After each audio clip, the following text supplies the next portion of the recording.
ہے پہلے جب کسی سے پوچھتے ہوتے تھے کیا حال ہے وہ کہتا تھا شکر ہے، آج پوچھتے تو کہتا ہے شوگر ہے. تو بالکل حالات بدل گئے اور ناشکری پیدا ہو گئی ہے، برکت اٹھ گئی ہے، اللہ کی ناراضگی ہو گئی ہے. یہ ناراضگی کیسے ہوتی ہے؟ جب ہم اس کے حکموں کو توڑتے ہیں تو پھر وہ ہماری پرواہ کرنا چھوڑ دیتا ہے.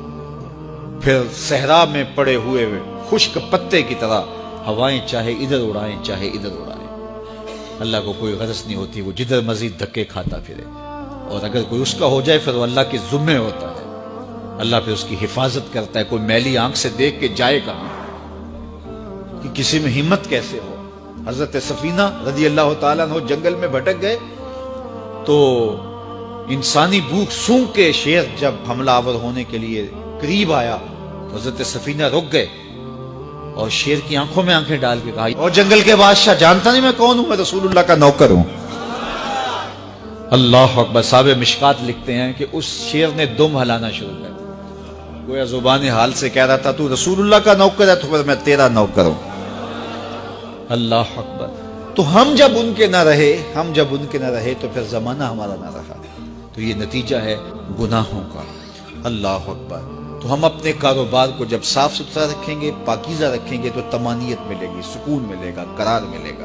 اللہ کے محبوب علیہ السلام کے ایک صحابی گھوڑا فروخت کر رہے ہیں تو ایک صحابی اور آئے تو انہوں نے کہا کہ یہ گھوڑا بیچتے ہو؟ کہا ہاں بیچتا ہوں. کتنے کا؟ کہا 500 درہم کا. تو عرب گھوڑے کے اوپر سواری کر کے چیک کرتے تھے، دیکھتے تھے، ٹرائی لیتے تھے. تو گھوڑے کے اوپر جب ٹرائی لی نا تو واپس آ کے کہا کہ اس کا 600 درہم لوگے؟ اس نے کہا میں تو 500 میں بیچنے آیا ہوں، تو تم 600 دیتے ہو تو بسم اللہ. تو پھر وہ کہنے لگے اچھا 700 لوگے؟ انہوں نے کہا کہ مجھے اور کیا چاہیے. تو کہا نہیں یہ گھوڑا تمہارا تو 800 کا ہے. وہ کہنے لگے ہاں میرا گھوڑا 800 کا ہے. تو کہا پھر 500 کا کیوں بیچ رہے ہو؟ کہا میری مجبوری تھی، میں نے بیٹی کی شادی کرنی تھی اور میں مجبوری سے 800 کا گھوڑا 500 میں بیچ رہا ہوں. انہوں نے کہا میرے صاحب میرے بھائی میں تو 800 میں لوں گا، جب ہے 800 کا ہے تو میں 500 کا کیوں لوں؟ انہوں نے کہا بسم اللہ. انہوں نے 800 روپے پیش کی اور گھوڑا لے لیا. تو کہا کہ میری تو مجبوری تھی کہ میں نے بیٹی کی شادی کرنی تھی اور میں اس لیے گھوڑا 300 سستا بیچ رہا تھا، اور تم نے 800 کا لیا جب تمہیں 500 کا مل رہا تھا. کہا میری بھی مجبوری تھی. کہا تمہاری کیا مجبوری تھی؟ کہا میرے رسول کا فرمان میری مجبوری تھی. کہا کیا رسول اللہ کا فرمان ہے؟ کہا ہمارے رسول نے ہمیں سودا خریدنے کا حکم دیا ہے، کسی کی مجبوری خریدنے کا حکم نہیں دیا.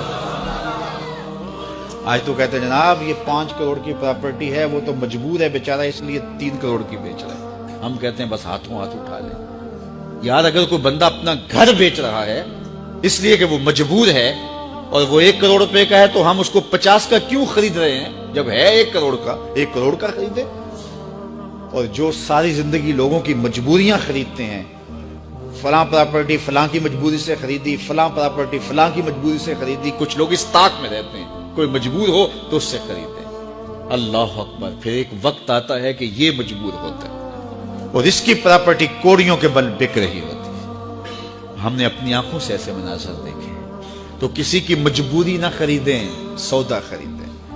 طاق میں نہ رہیں کہ کوئی مجبور ہو تو سستا بیچے. جو اس کی قیمت ہے اس کی قیمت سے لیں، پھر دیکھنا کہ عرش کا رب اس کے اندر برکت کتنے ڈالتا ہے.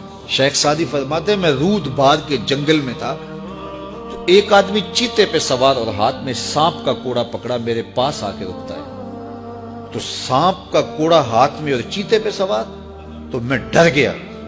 جب میں ڈر گیا تو وہ مسکرا پڑا. اس نے کہا سعدی ڈر گئے ہو؟ میں نے کہا بات ہی ڈرنے کی ہے. کہا تو خدا کا ہو جا، خدا کی خدائی تیری ہو جائے گی. تو اس کا ہو کے تو دیکھ زمانہ